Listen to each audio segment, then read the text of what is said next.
Hey guys, welcome back to my channel. If you are new here, my name is LaWanda. Okay, so for DIY number one, as you can see, I am super excited about this. I have been loving the modern organic with hints of little wabi-sabi, and I was looking around my house, picking it apart per usual, trying to figure out where I can add some more organic elements.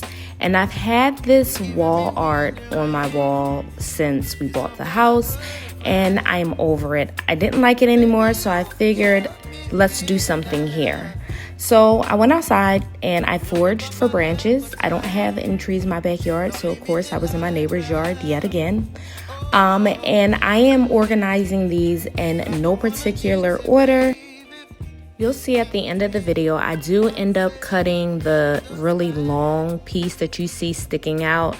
My husband mentioned something about it being dangerous and poking somebody's eye out. I don't know, I wasn't really listening, but he wanted me to cut it, so I did.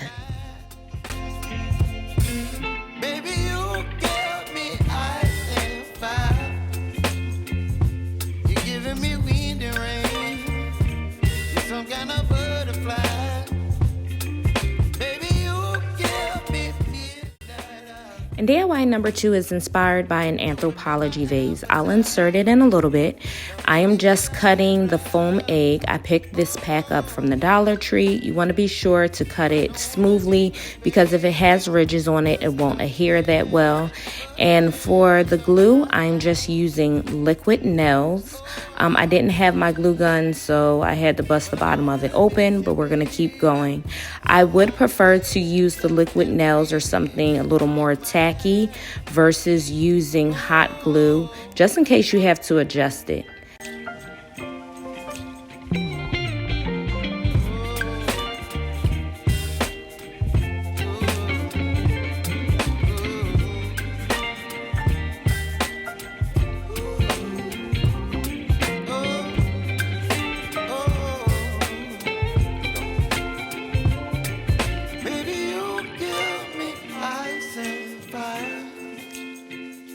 You're chilling in the rain. You're some kind of butterfly. Okay, she has dried and she is a phenomenal woman. There are little imperfections, but you know I love that. But the main attraction is the all-purpose joint compound. This right here, I love. There were like little lines going across here. They had little ridges in it. I was going to use some yarn for it, but I made my daughter throw out all of the yarn that was in her closet. The one time where her hoarding would have came in handy. I don't have it.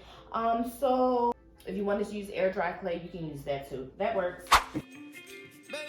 Here I'm just showing you the consistency of the joint compound. I'm using an arts and craft brush to cover the little nodule pieces on here. And I am doing at least one coat of the joint compound on the entire vase. I like how it gives it a cement finish.